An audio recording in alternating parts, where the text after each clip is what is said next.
and welcome back to Stone & Watch Clone Wars Debrief. Today we're going to be breaking down Episode 8, Come Together. Now we got a runtime of 26 minutes in this one, and it's being directed by Nathaniel Villanueva. Hope I got your name right there, dude. Created by George Lucas, of course, and written by Dave Filoni and Charles Murray. Starring, we've got Ashley Eckstein coming back as Ahsoka Tano. Tom Kane is the narrator. Bridget Calley as Trace Martez. Elizabeth Rodriguez as Rafe Martez. Katie Sackhoff is back as Bo-Katan. Sam Witwer drops in as Maul. Sharmila Diver as Ursa Wren. Josh Brenner as a worker. D. Bradley Baker comes in as Fife and a guard. Tom Root, a manager, and Stephen Stanton as Marg or Murg Karim. I'm not really sure how that's pronounced, to be quite honest with you. That's quite the list that we got this week, huh?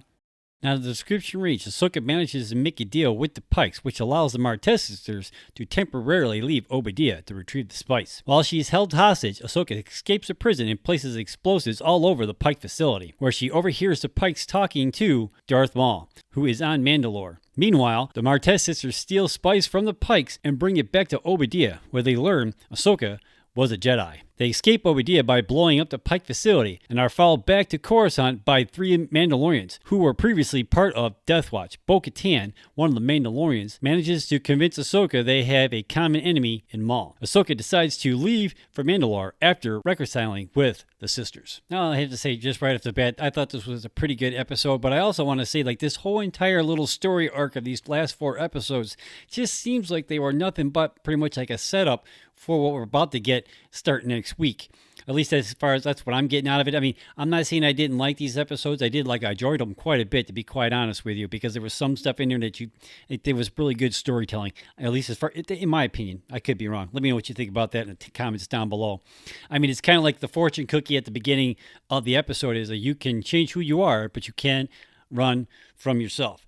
And we come to find out in this episode and stuff like that, to where the Martez sisters finally find out that Ahsoka is a Jedi or was a Jedi and stuff like that. And you can see a little bit they were like kind of mad and a little disappointed at first. But when they really thought about it, Ahsoka was like what they thought a Jedi should be. And then when they looked at it that way, at least by the end of the episode, they were not as upset with the finding out that Ahsoka was a Jedi as they once were when they initially, when they were kind of mad, and they almost seemed like they were a little bit, they felt betrayed by finding out that she was a Jedi. But then when they thought about it, because Ahsoka was pretty much sacrificing herself so they can actually leave. And it was pretty much Rafe that said, no, I can't let her get that, because then she's going to have that one up on me, because she's going to get out of it and she's just going to rub it in. So I have to do this. But the one thing that nobody seems to remember, by the end of the episode, now everything all turns out pretty great and they escape and and she's going to go off to fight on Mandalore and what have you. But the Martez sisters still have a load of spice in their ship. Or at least, I mean, they picked it up. They got they sold that spice from from the other Pike's facility and what have you, but they still have it. Now, are they going to even mention that from here on out? Or are they just going to leave that little plot hole and we never find out because they still had spice? Is it just me? Now, Maul appearing in this episode was quite interesting, I have to say. But to me, again, I think that these last 4 episodes was pretty much leading up to this moment to where she sees this and she does a little bit of snooping, whatever, and then she finds out he's on Mandalore. And then there comes with Bo-Katan and what have you, offering, hey, you want to come and go? We have a common enemy. You want to go take him out? And then you could tell that she's like fighting it, and she ends up going anyway. But I thought it was kind of interesting that they had him in this one. But back to the fortune cookie, where now Ahsoka left the Jedi, but she still acted just like a Jedi. She still she could have left that planet as soon as she escaped the second time after the Martez sisters got away. I mean, she could have stole the ship and just not bothered blowing it up, but she had to do it because that's just what a Jedi would do, right? So it's like she quit being a Jedi, but she just can't, because the core values are there, and she just can't get rid of it. So at the end, she decides to go to Mandalore, and that's what we're going to get starting next week. So I can't really wait to see what that's going to end up being.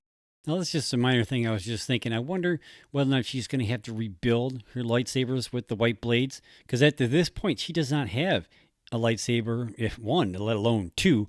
Now, we're going to come to episode 9 here, and boom, she already is going to have a pair of lightsabers, or is she going to actually have to rebuild her lightsabers, and we'll have some kind of like a little journey on the way to Mandalore, her actually doing this. Makes you kind of wonder.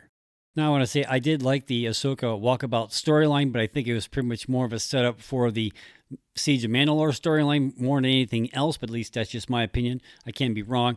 But I mean, it was still good. It was still, there was a lot of good action scenes in it. There were some spots that seemed to me like kind of dragged on just a little bit. Maybe if we go back though and we do a little binge watch of all 4 episodes like all at once, it probably seemed like it might flow a little bit better. Maybe I have to go back and check out and see how that plays out. So I don't know. What did you think? Did you like the Ahsoka walkabout storyline? Let me know in the comments down below. Did you think it was pretty interesting? They bring up Crimson Dawn with Darth Maul and everything. What do you think about that? Let me know in the comments down below. Now we got Bo-Katan and Ursula Wren. That's going to be pretty interesting what we're going to see here in episode 9 because she does go back. She is going to Mandalore. Now, are we going to see like Rex and all the clone troopers with the helmets painted and stuff like that, like in episode 9? Or do we have to wait for like that might be episode 10 or 11? Have to wait and see how that all plays out. So let me know what you think about this episode in the comments down below. See you next time, people. Peace. Make sure you click on that subscribe button so you can be notified every time I drop another video. Hey, while you're at it, check out one of my other movie review videos or check out one of my drum cover videos. Give it a like, give it a share. Join in the discussion in the comments down below. Have a good day. Peace.